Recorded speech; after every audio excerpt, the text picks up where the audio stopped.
Hi, I'm Jim McCann, founder of 1-800-Flowers. We created this podcast to share the wonderful people we get to interact with, we get to meet, we get to know, and most importantly, get to learn from. So I invite you to join us on this journey here on the Celebrations Chatter podcast.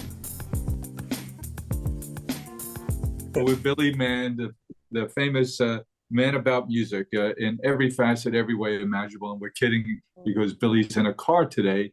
And I said to him, it's back to roots for you because the very beginning of your musical career, you worked out of a car. You traveled around the U.S. and around Europe. What was that like, Billy? Was it one of those classic situations where it was the best of times and the worst of times? It was. I mean, I didn't have the car in Europe by the time I got there. It was just straight street busking. But for me, I needed to leave Philly. So I didn't think it would be as long as it was in the car. But you learn a lot about yourself. And this was during a period where there was no cell phone. So I had a CB radio with a magnet antenna that I hooked to the roof. And I did Breaker 19, and I would be on the roads across America. But is it a classic story? Is it a romantic story? It was a very scary experience, but it taught me that I would be able to monetize music. I would be able to write songs and turn it into something.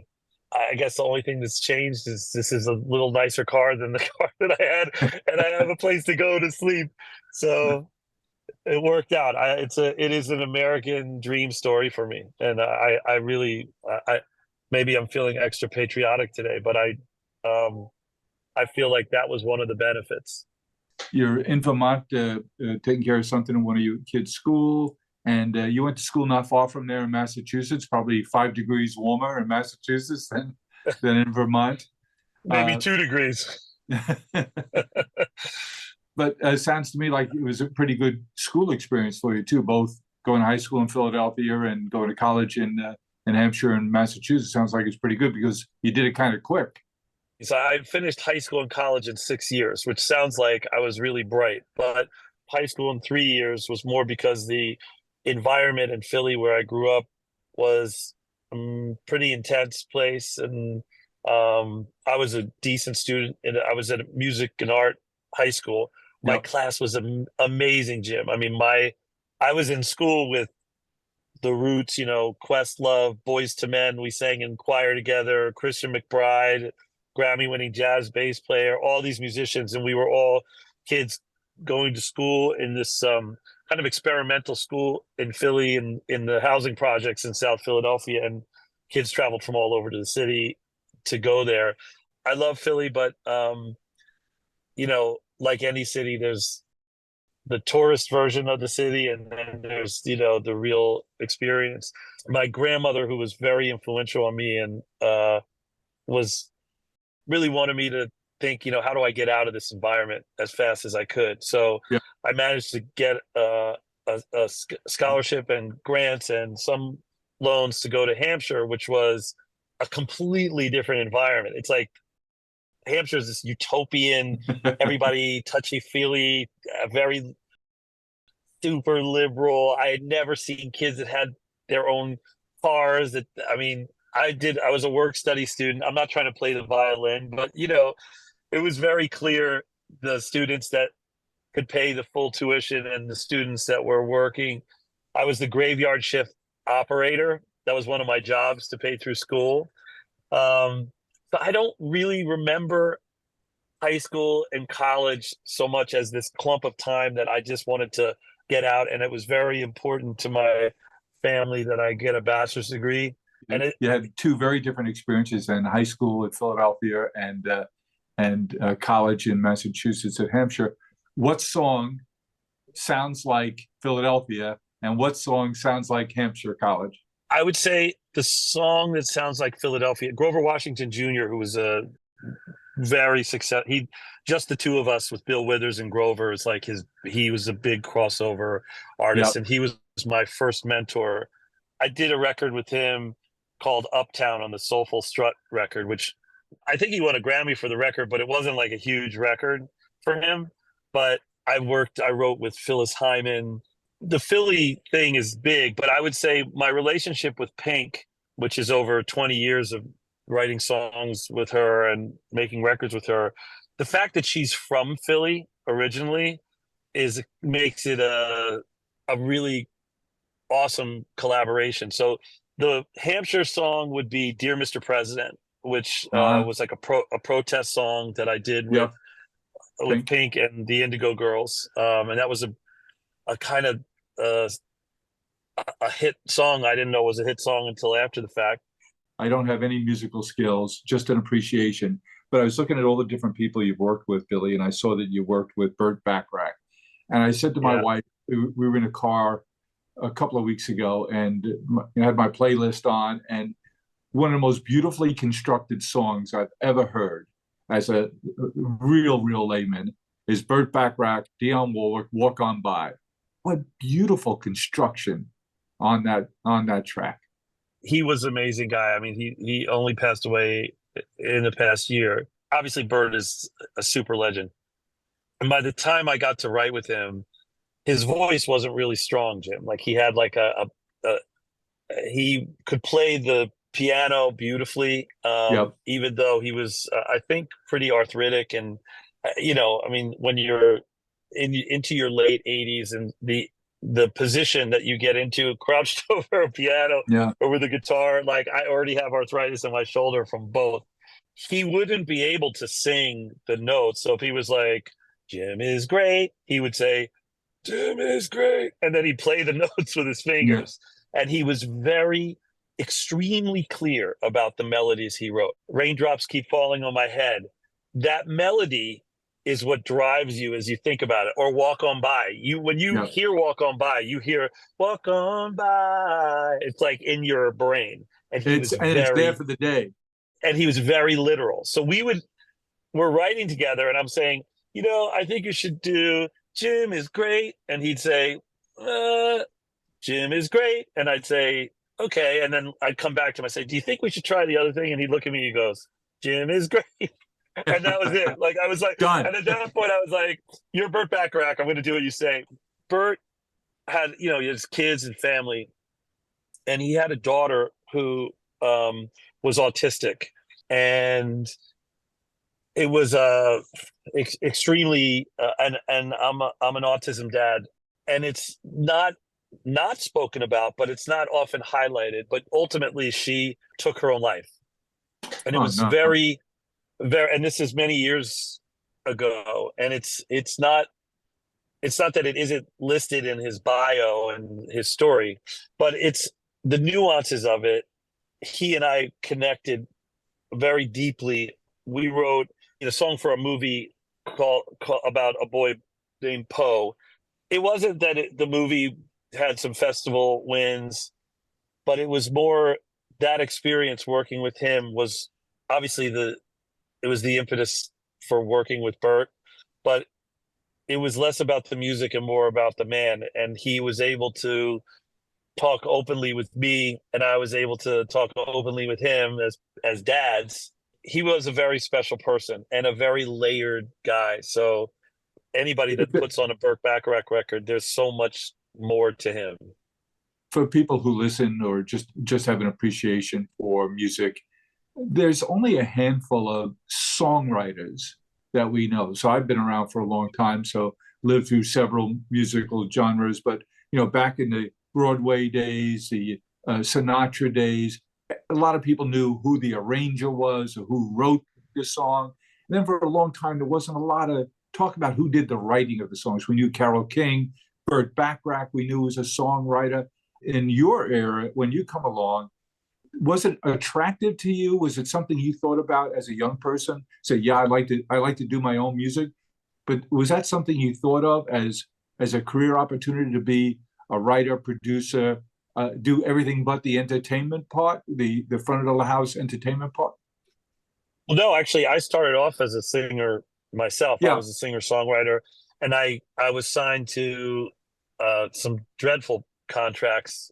Like most startups, usually start as one thing, and then where they go is something else, right? And I think the musical career of a person is not dissimilar. And oftentimes, when I speak to songwriters or musicians, I look at them And I say, you have to see yourself as a startup, and you're the CEO and the founder. And that accountability is important, but also the idea that it is an iterative, evolving experience. And I started off as a singer, and I loved it. And I love singing because I grew up singing in church and in school. I was like, I wanted to learn the music business. I had to learn it. Otherwise, it would learn me, which is Yeah. the way the music business works.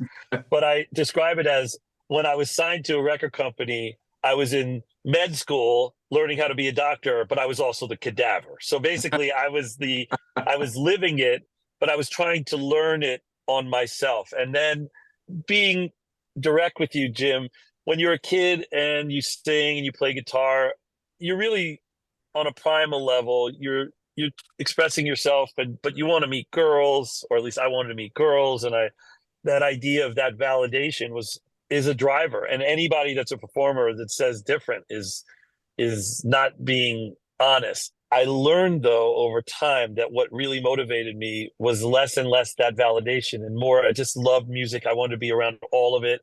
I wanted to write the songs, I wanted to produce the songs, I wanted to learn the business.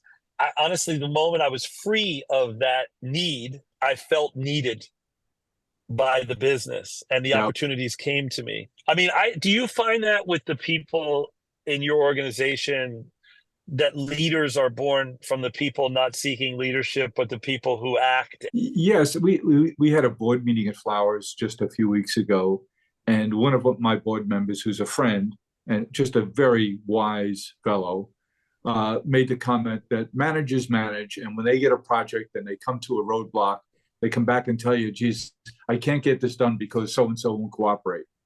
And leaders get it done. And I've quoted it now a dozen times in the few weeks since that meeting. But I think you're right. I think people who seek out leadership, or I love the people that come to us in your world and my world. Well, if I had the title of executive producer, I could do the job. And I'm sure you're telling those people, well, if you need the title to do the job, you're not qualified to do the job. Right. Or do the job, and people will give you whatever title you want. Yes. Now, I'm reminded my wife and I saw John Legend a couple of times, and I see that you guys have been able to collaborate. He's from Yeah. Philadelphia, and he told the story one night we were in a group that he spoke to, and someone asked him, "Geez, you grew up in a tough area. Did you have problems?" And he said, "Really, he didn't, because the tough guys took care of him because he was that kid that could sing." Well, he actually was born in, I think he was born in Cleveland, or he was in Ohio, and then he went to school in Philly, in West Oh, Philly. But it's the same. And it's an interesting point, but I don't think he's wrong. He's really, what a brilliant guy, and a great singer, just an incredible, incredible singer. he sure is. Geographically, you live in the New York area, and but I'm sure you have to travel a bunch with the work that you do. How do you think about maintaining uh, adult male relationships, friendships? Is that something you think about? It's something we talk a lot about here, about the need we have as adult men to have relationships that are just good, solid friend relationships, or even a group you can go and just let your hair down and you know have a beer or something and just relate. This is an important conversation, Jim, because I think that the younger generation is better in terms of the intimacy of relationships and communications. And ironically, worse because social media provides the illusion that everybody's super connected, and yet you can Yes, feel lonelier. which is so different than what we expected, right? It seemed like Right. when you Well, had these tools, you'd be able to maintain a larger number of relationships. And I still feel it's beneficial. But you're right. People talk more about being lonely now with these tools available to us than ever before. well, and the illusion of intimacy. They have the illusion that they know how you are or where you are. But I think those relationships you speak of, this has become a real priority for me.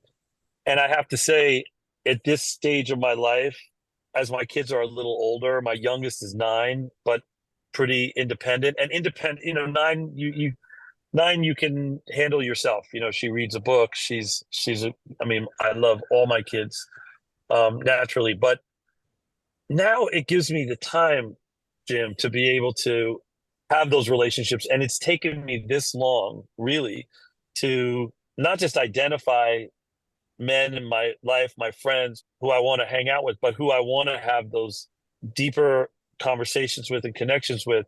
And it's not just because we were obsessed with the Philadelphia Eagles, but it's more the kind of dialogue that, frankly, I don't think men of my generation, it hasn't been something promoted. In my case, I grew up in Queens, New York, similar kinds of neighborhoods that you did, neighborhood abutted a neighborhood. And my dad was a small businessman, a contractor. And you had many more natural institutions that gave you that camaraderie. Right. Could have been a work situation, community organizations. But now, my father didn't have to jet off for 3 weeks to London to do a project or head out to California for several weeks to do a project. So he was around. But in the lives we lead, particularly the life you lead, it's got to be something you have to be deliberate about because it's so No, easy to go that's a right. long time with no contact with the people that are important to you.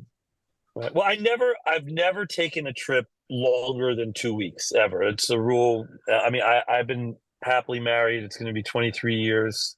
I got very lucky because I married the right partner, and she's a spectacular parent and partner to me, and gets it and got it when we met. I Yeah. was traveling when we met. I did. There were a few years where I traveled a lot, not like artists who are on tour. That to me Yes. is like a next level, and I don't think I could do that. I think I would, especially when my kids were little. That was really tough. I think it wasn't until COVID, Jim, that I didn't even if I wanted to go anywhere, I couldn't go anywhere, and I hadn't been. I went to college. I was 16, and I graduated 3 years after that. I was barely 20 years old in the car. And I don't think I stopped moving until COVID, where I was in one place for longer than 6 weeks without having to go someplace Yeah. for work.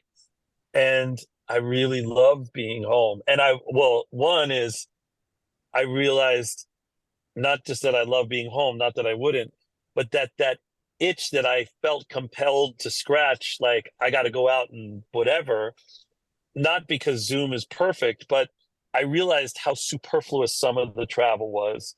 And I realized I was okay if I was at home for longer. I know that sounds kind of weird, but it's like, what do you do if you're not in the normal cycle of business that you've been doing all this time?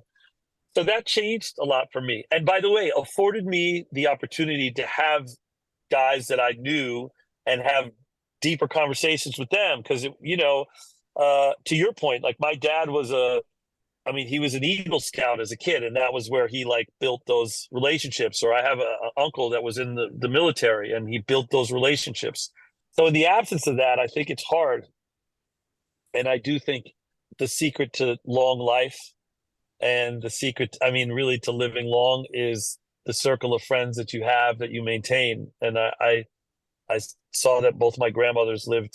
My one grandmother lived to be 101. I have an aunt lived to be 104, and they all Wow, had you come like from a good gene pool. yeah. Let's You hope, better but it's take like care of yourself. I'm trying, buddy. It's like, but they had a click. They had those friendships, and I don't think that men realize the value of that. And it's there used to be like the men's lodge and the men's club, Yes. and we need that back. I think. It's one of the things we think about a lot and write about, talk about, and go to experts on because it's the more modern world that we live in, living in now, and how it's changing. It just forces you to think about the things that were natural and came easily a generation ago. You have to be more deliberate about now. They still mean as much, and then too, how do you think about how you counsel your kids in that regard? In terms of your kids are at the age where every parent like you, like my kids with my grandkids, are all struggling with how much screen time do we allow? How do we make sure we understand what our kids are doing when they do have access? It's a much more complicated job being a parent today. I also think that it's a moving target. We don't really know what's next. We don't know. Nobody could have anticipated the addictive element to social media and how that would encroach upon our kids' behaviors, their ability or inability to be able to interact and socialize with others. It's like I have a joke with my daughter. Dad, just text me. And this is my older daughter, who's a great communicator, but it's like weird to her if I call her on the phone and I'm like, hey, I just want to say hi. Exactly. Yeah. It's like, how is this weird? Like I want to hear your voice. And it's like, Dad, nobody calls. Just text me. And that is, on the one hand, we've got to adhere to the times. And on the other hand, I don't want to give that up. And that, I think that it's for our kids, to your point, screen time in many respects to them reflects how they engage with the world. And to us, it's such a two-dimensional version of engagement that there's a toxicity to it that we see that they don't recognize. And we, for better or worse, we're going to lose that fight, because when we're gone, they're going to have to manage their way with that. I mean, I'm not against social media. I think there's incredible benefit. It can be so powerful, but now the unregulated way is really concerning. Billy, I find even in my own viewing habits that I'm watching shorter and shorter versions of things because how our appetite is being changed by the availability of social media, reels and the short clips that we view a lot. How is that changing music in the music business? It's my understanding that the idea of a 3-minute song is a result of the recording capacity back then on a 45 record, or on how many tracks you could fit on an LP. But how is it changing the music business? You've summed it up beautifully already, which is the consumers and fans, they experience it differently. Their tastes are more discerning. Their choices are more vast. You have the democratization of music in terms of distribution. You and I could write a song right now on Zoom.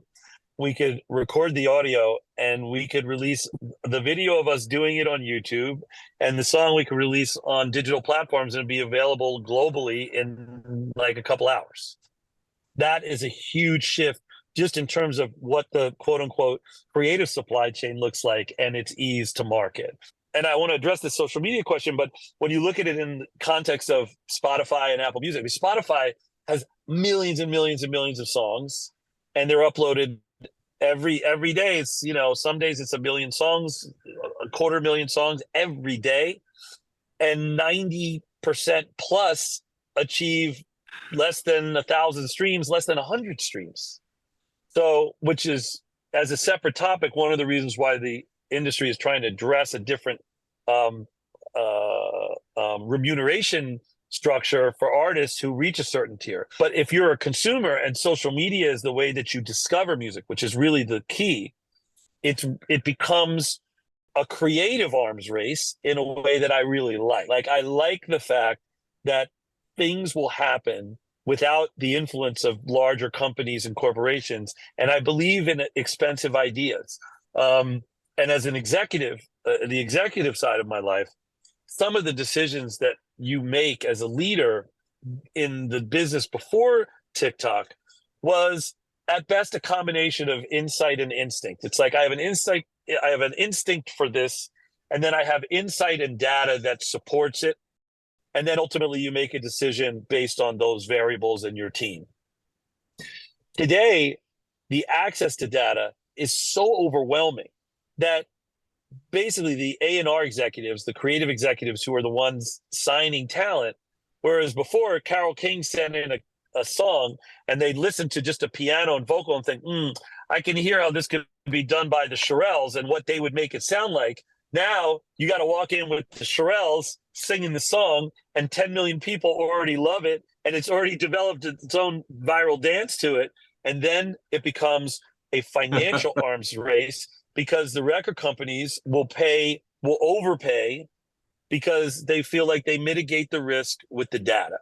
That's where we are. And I think my bet will always be on the artists. I will always, as an investor and as a developer and as a collaborator, I will always bet on that.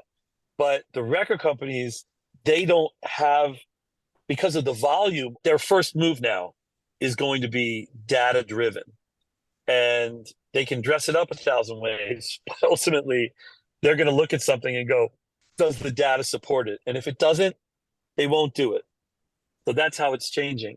It's also creating independent artists and independent people like me who have a lot of success without those larger companies. And I think it's incredibly exciting and total chaos at the same time. We put our heart into everything we do. We are farmers, bakers, florists, and makers who grow and create with a passion. Made with love at every step of the way. Because at the end of the day, we know you're sending more than a gift. 1-800-Flowers, share with love. My wife and I enjoyed watching the documentary on Netflix about Clive Davis, the soundtrack of our lives. And it sounds to me like you're the modern age Clive Davis. And but the influence that you had on shaping an artist and bringing in the right artists and the right producers and the right musicians to play along with them, is that less of a factor now? Do the things that you do as a modern day Clive Davis, the levers you have available to you, are they different now? Clive Davis is a legend, and I have total respect for him, and not just him, but his kids. He's got a bunch of kids. All of them have gone on to be successful. I know one of them. I know Fred. It's an exceptional family, and he's a legend. But at the same time, and very important to me, because when I opened up my first flower shop, he was one of my first customers and probably my biggest customer my whole first year or two. That's amazing. When I started my career, not only did Clive Davis pass on me, but so did Fred. Both of them passed on me. And by the way, that's a badge of honor for me. Not because at the time, obviously, like I remember my mom didn't know anything about the music industry. When I told her that I was going to audition for Clive Davis, she was like, Clive Davis, because Clive Davis is a legend. And this is even all those years ago. So when I had to call my mom and say, Clive Davis didn't think I was any good, but I will tell you two things. One, it drove me. If you don't have the wherewithal to take feedback from someone that says, I don't believe in you, or you're not good, or whatever it is. Sometimes you're not good, right? And that's life. At some point I would have. Sometimes they're not missing it. right, exactly. And a lot of the times they're right, but statistically, most of the time they're right, because statistically everybody fails. Like look at the batting average of any player on a team, and that's the major leagues, and there's still a third, right? So if you want, I always say, if you want to be right in the music business, just say it won't work, and 99% of the time you'll have a perfect record. You won't make any money or have success, but you'll be right a lot of the time. But from that, years later, two things happened. One, being asked to lecture at the Clive Davis School at NYU. And the theme of my lecture was never let who you are rest on the opinion of another person. And sort of the punchline to all these kids was like, Clive passed on me, and look where I am teaching at the Clive School. The second one, which is more fun, is that I was appointed the global chief creative officer of EMI Music in my late 30s. And in the same week, Clive was appointed the global chief creative officer of Sony Music, and I was 30 something and he was 70 or 80 years old. Now, when I say that to you, Clive Davis is the legend, and I'm no legend, but we're losing, I think, the fun, and I really mean this, the fun of losing. And I think that is, when I think about the successful artists and the ones that really go on to have careers, most of them lost. I lost. Lady Gaga was dropped. Beyonce and Destiny's Child were lost. Katy Perry was signed and dropped. 50 Cent, the rapper, was signed and dropped. There's so many superstars that had opportunities and were dropped told they were It no makes you good. it makes you wonder what that setback did for their personal character and musical talent development. What it did to their story. Right. And so when I look at Clive didn't discover me, but Clive forced me to discover me because I wasn't getting the results that I wanted. And I had to face that music, so to speak, and figure it out. And I just think the resilience level on our kids, because things are so instant and because social media is so fast, that is the other change in music because it's the mentality change. I got to be famous faster. I got to have a hit faster, and everything is faster. But there's no room for failure. And I think I can't imagine. My father-in-law is from Brooklyn, and my mother-in-law is from Queens, and he's in the produce business, which is not the same as the flower business. But the volatility of nature being your partner is got to be really challenging. And I can't imagine the first thing you did worked. In fact, I got to assume. I mean, when you started your first business, was it an automatic? Did you just strike gold, or was it? How did that work? It was a series of failures until accidentally succeeding. But who has like time for that? I mean, when you look at your kids and and the people in your life, do you feel that there's adequate space for the people that work for you to be able to have that failure? And is the culture foster that entrepreneurial spirit? Well, that's our jobs. At this point, I can't do anything anymore, and it's everyone else has to be the doers. And my job is to be a cultural engineer. And there's only Right. a few levers I have available that we would have available in your shop, in my shop, that we can pull to influence the culture because we can never control it. So on the failure front, Billy, what I try and focus on is celebrating failures. And I have a whole series of my failures that I shout out a lot around the shop with the real intent to say, if you're not failing, you're not trying hard enough. The one lady who was our head merchant for a while created a wall. She had like 3 bookcases put together, and she called it Jim's Wall of Shame, with all the ideas I had that really crapped out. But we all laughed about it, and people would go by, what do you mean? You wrote Jim's Wall of Shame? Because Right. and I thought that was a great idea on her part to say, look, if she could make fun of me and all the mistakes I've made so far to that point, then people would get the idea that it's okay to fail. But I think that's all we can do as wannabe leaders is to try and do our best to influence the culture. What do we reward? What do we punish? What do we celebrate? What are our tolerances? What do we do by example?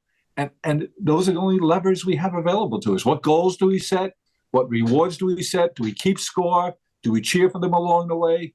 And the key to any success that I've had is creating an environment where people achieve things that they hadn't imagined they could. There's certain visuals that I think we have in our lives where we are in life. And, yours may have been somewhere at a flower market, somewhere looking at a bunch of inventory that's gone down the drain or whatever. I'm sure there's like all these kind of A experiences. million stories. And I remember I was in Texas. I was living in the car. I was between Dallas and Amarillo, Texas. And I had a couple $100 of like emergency money wedged into the panel of the passenger door of the car. And it was at the time 287 was like a 2-lane highway with no lights. So it was like really dark, and it's Texas. So it was the desert, but it was a faster way, and I needed to conserve gas. So I was a little punchy, and I pulled over to the side of the road. And I remember running out of money and thinking, how am I going to get through this? And I had my CB radio, but I couldn't talk to a trucker. I had to be alone with my anxiety and fear over it. But it was like a weird moment. And the reason I mention it is because there are decisions that are made for us, big decisions. And then there's the decisions that we can control. And I think that it took me a long time. I mean, just reflecting on it, it took me a long time to realize that making decisions was really where all the power was for me. And I would say that now to anybody, just executing on decisions, making decisions. Even if I wake up in the morning, I'm going to make my bed before I leave. I'm going to brush my teeth before I go to the kitchen. I'm going to read the paper. I'm going to write my thoughts down. I'm going to exercise. Just the sequence of decision making is totally lost on, I think, on the world right now. I think everything is thumb decisions. Yes. And it's not deeper decisions. And so I have to say, you know, I'm a little grandstanding here, but I really do think that we are, as a system, as a society, in a place where we are going to need to make some decisions. I feel very hopeful. I know that sounds like I'm not trending right now. It's not hope, but I feel hopeful that the basic compass of failure, that imperfection is what's going to govern us, will come through. I think we're failing at a lot of things. We're succeeding at a lot of things, but we're failing at a lot of things. And I think that in a world where you can face tune your complexion on social media posts and you can make yourself skinnier or heavier or whatever so fast, I think we're going to have to own up to it at some point. And I think when we do, I believe in the inner compass of humanity. I think we're going to be okay. All this is to say, failure is what's going to do it. I just don't want to fail too big. Like I always say to my team, like fail fast, win slow. If you're doing something and it's going down, just cut it and move along. And if you're winning at something, really relish it and think it through. I did a podcast. I don't want to curse on your broadcast, but the podcast is called "Yeah, I F'd That Up." When I read that you did that, I'm saying to myself, what story did he want to tell? Well, it's not my story, but I got to talk to all these celebrities who told me their moments of self-doubt and their moments of failure. And this started with one of my sons, who his learning profile is one that he was really struggling. Like, if we took a test in school and he didn't get 100%, he would think it was a disaster. Or if he wrote a paper and he misspelled a word, he would just destroy the whole paper and then say, I have to do it again. And I remember saying to him, you know, failure is not only is it how you get good at anything, but it's required if you want to be successful. And everybody's successful. And I was like, Abraham Lincoln lost almost every election before he became president and really changed the country and the world. And like, if he had stopped when he failed, he never would have been anything. And I thought, I wonder if I can get a bunch of famous people to talk about this. And it was harder than you can imagine, Jim, because nobody wants to go to a cocktail party and brag about, man, I effed up this thing, and but it was great. And more than that, what you said before, it's like, if you're not failing, you're not really trying. And every person that I spoke to, they told the stories about what they got out of it. And once they unpacked it at the end, after it was over, you know, you hang up and you say, thanks for doing it. They all said the same thing. They were like, you know, that was a lot more important to me than I thought it would be. Yeah. And cathartic. And I think it's like, I mean, you're in a position where it's not like you wake up and think, oh, I got to do my podcast because my electric bill. It's like you're doing it because you are putting a microphone on stories and voices, because what you get out of it is amplifying something that hopefully puts some good energy into the world and mirrors your story too. So you and I probably have a lot of random things in common, even though the industries are totally different. But it's that commonality that I think I'm banking on it. I'm banking on it for the future. All the future comes down to you, Jim, and what you're doing. No, but I'm looking at it and thinking, like, this is the spirit that we need to make things happen. And it's just, we got to let our failures guide us a little more, I'm afraid. Billy is a fellow I worked with in the advertising business. He was doing some work for Flowers, doing some commercials and things. He worked at McCann Erickson. And this is 25, 30 years ago. And he said to me, we were doing a commercial, we got to pick some music. He said, music tells you how to feel. When you're back in the car, you're alone in the car, you're driving along. Do you sample new music? Do you have a soundtrack that you go to? Do you go to a collection of songs that you like, that you've done, others have done, that help you get to a mood you want to be in? Yes, and I'm always listening all the time to everything, every genre. I listen to, playlists and what's viral, what's not. But what is interesting also is that somebody's doing a study right now, and I just heard this, and I don't know who it is, but basically, why do people go back to basically 10 albums worth of material their whole lives? It all happened in their 20s. Right, but I think it's interesting because there's new music that I am obsessed with, that I love, that I can listen to, and then there are those milestone music moments that I hold on to, and it's unfair for me because I'm a musician, and in my producer executive life, there's business and achievement that's attached to some of these things that give you feeling. Yep. But what's interesting is I have worked with a lot of artists and managed a lot of artists. And some that have been successful, let's say 20 years ago or even more, and you observe the way they dress, and they dress in clothes from the era from which they were their most successful. So let's say I was working with an artist that was a singer-songwriter that was huge in the 70s, and meanwhile it's 2020, and they pull up and get out of the car in like bell bottoms and flower jeans, and it's totally not age appropriate or even in fashion, but they wear that because they think somewhere this is from the era where I was the most wanted, the most attractive, the most whatever, and the most successful, and they stay with it. Now, it is terrible and completely awkward when I've sometimes had to have a conversation with an artist and say, you got to contemporize a bit here. I'd love to introduce you to, someone who's a stylist that, and be subtle about it.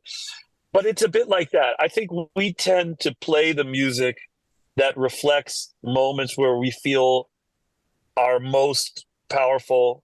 The songs that, whatever song you got married to, the song where if you were like played on a sports team and you won a championship, that was the song of that era.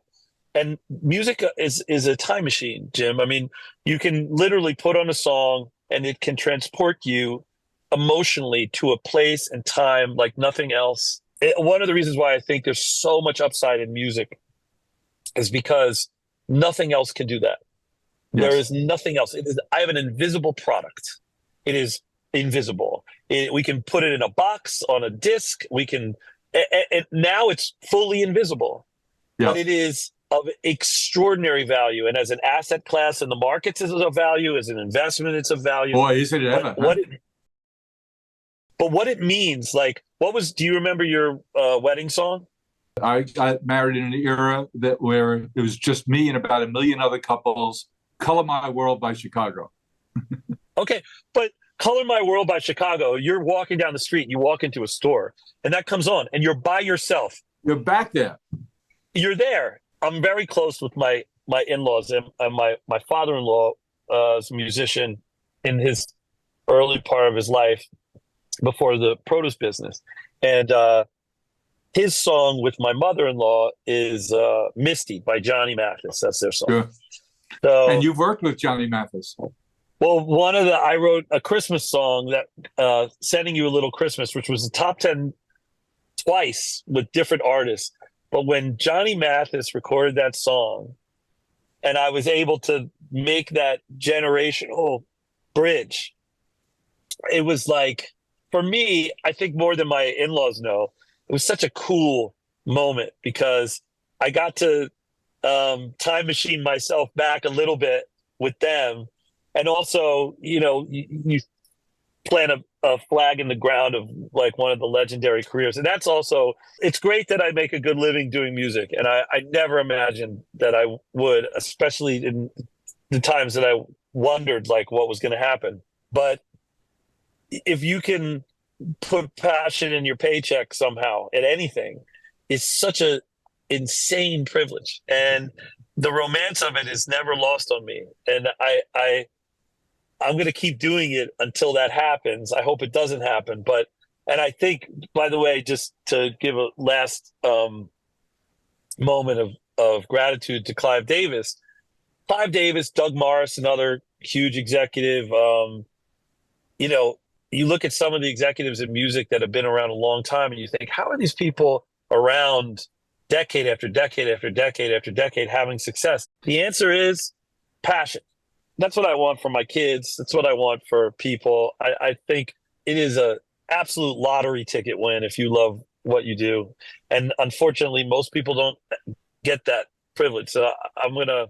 But you recognize how lucky we are, how lucky you are to be able to do that, to have that passion, to love what you do. Not everybody does, but everybody can listen to your music. Everybody can change how they feel in a minute by going to that invisible, joyous product that you've been involved in your whole life. How lucky are you? How lucky are we? How lucky is everyone that we all have this common thing that changes our mood, changes our time machine, and can influence our lives forever. It's amazing.